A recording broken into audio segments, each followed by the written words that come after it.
E vocês acham que, do ponto de vista de doenças mentais, eu não sei nem se chama de doença mesmo, tipo TDAH, bipolaridade, esse tipo de coisa, você acha que estamos diagnosticando bem esse tipo de coisa? Cara, diagnóstico de TDAH é difícil.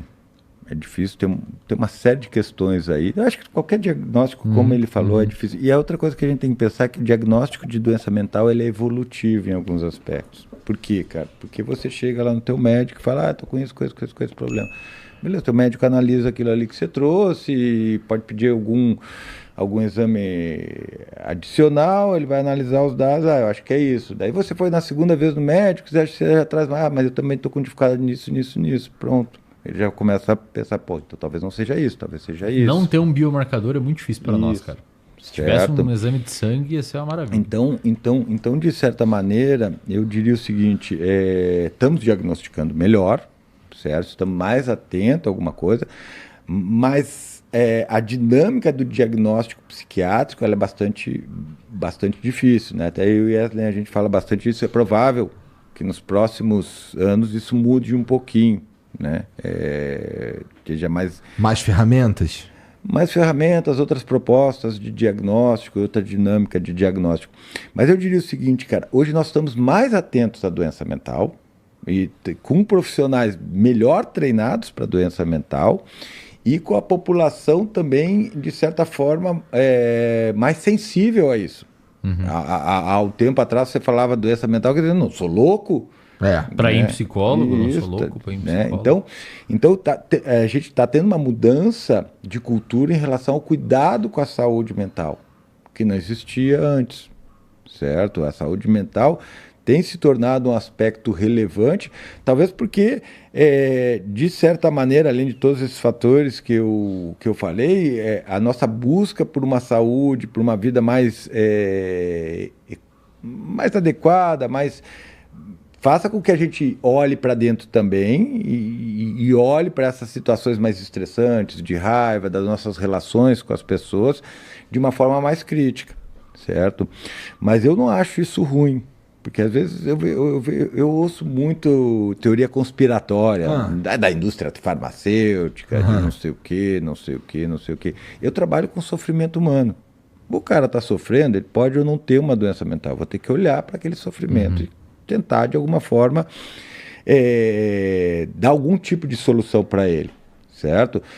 Em alguns casos, um diagnóstico é necessário porque você tem uma série de ferramentas químicas, farmacológicas, que sim ajudam e são importantes, certo? E temos cada vez ferramentas farmacológicas mais amigáveis, né? O que quer dizer mais amigáveis? Que a relação custo-benefício é melhor para o paciente, certo?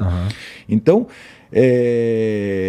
às vezes a gente procura um diagnóstico para tentar, de certa forma, contextualizar aquelas queixas e aquele sofrimento do paciente e dar uma direção de tratamento para ele.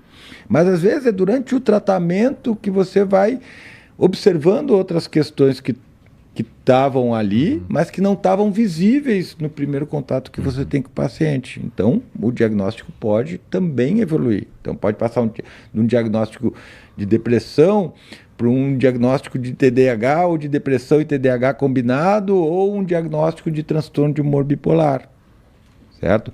Por isso que é muito importante que as pessoas não saiam se autodiagnosticando. Não, eu tenho TDAH. Não, talvez você não tenha TDAH.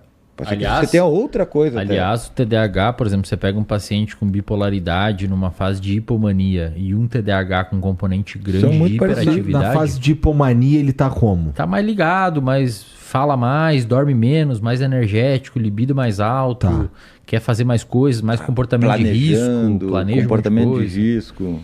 Muitas mulheres cortam o cabelo pequeno, pintam o cabelo, muda o jeito de se vestir.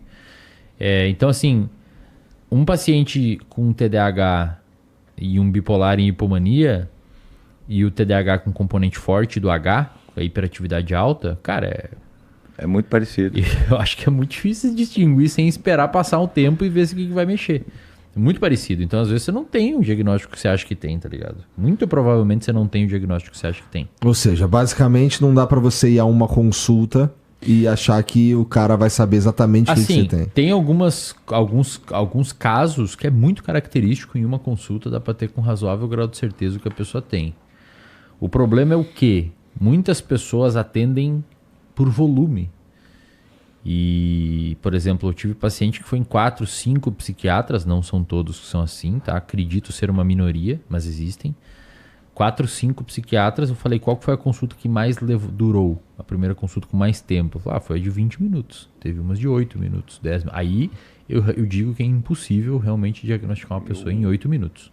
Eu concordo É com muito. ela. Agora, existem casos, por exemplo, o Dr. Renato, um amigo nosso que trabalha com bipolaridade. Cara, em 1 hora e meia ali, falando com o paciente, com o familiar, acho que ele chega numa conclusão razoável, porque ele trabalha só nesse nicho. Ele É muito característico. especializado, ele pega alguns detalhes assim Exato. que para outras pessoas passam. Exato. passam Aí dá batido. para ter um diagnóstico. Principalmente se a história clínica é bem caracterizada, se o nível de consciência da família é alto, consegue falar que a pessoa fez isso, se a pessoa tem um discurso... Mas ali. sabe, pô, eu tenho 23 anos trabalhando com isso, cara. Eu vou te falar, a qualidade dos psiquiatras está melhorando muito, cara. Não, com certeza. Cara, eu vou com te certeza. falar, Galera eu tenho muito boa experiência com os psiquiatras, mas óbvio, tem gente que atende no SUS, que atende em convênio, você tem um monte de paciente para atender ali numa demanda enorme, né? Às vezes um ambiente de trabalho que não é nem tão salutar para o próprio médico, né? Os médicos estão em ambientes de trabalho que não são muito salutares, mas eu tenho, pelo menos com os pacientes que eu recebo, que já passaram em psiquiatra, ou mesmo nos psiquiatras que eu encaminho meus pacientes, eu tenho tido uma experiência muito positiva. Acho que uma parada que, inclusive pela maior demanda, acredito que seja inclusive um motivador para muita gente ir para a psiquiatria e prestar excelentes atendimentos. Eu tive poucas experiências ruins assim com psiquiatra. Essa foi a mais marcante de todas. Com qualquer especialidade, eu acredito. Bem poucas assim mesmo. E pô, eu acho que essa pode ser uma das especialidades médicas. Não estou diminuindo as outras, mas eu acho que é possível que a gente veja uma ascensão justamente porque à medida que a tecnologia vai mudando, vai avançando, cara, a nossa máquina, que é o nosso corpo, ela, como a gente já conversou aqui, batemos nesse ponto algumas vezes durante o programa hoje, a nossa máquina ela tá preparada, na verdade, para uma coisa muito mais selvagem. Né? Selvagem, não sei se é a melhor palavra. Mas, acho que assim, natural, né? Natural. Então, significa que assim, a tecnologia avançando... Biologicamente compatível. Gostei. Melhor que natural. Tá.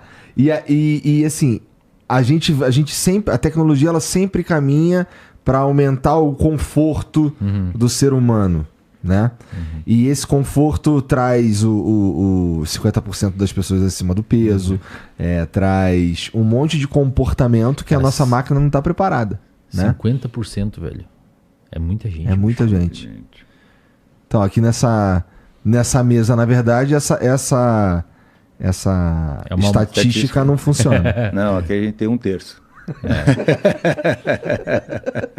Então, cara, assim, mais pessoas prestando atenção, estudando e trabalhando com a mente dos seres humanos no futuro, eu acho que dá pra esperar isso, porque, vamos lá, as coisas avançando nas redes sociais, a gente não sabe o que vem depois da internet, né? Virar alguma coisa, né?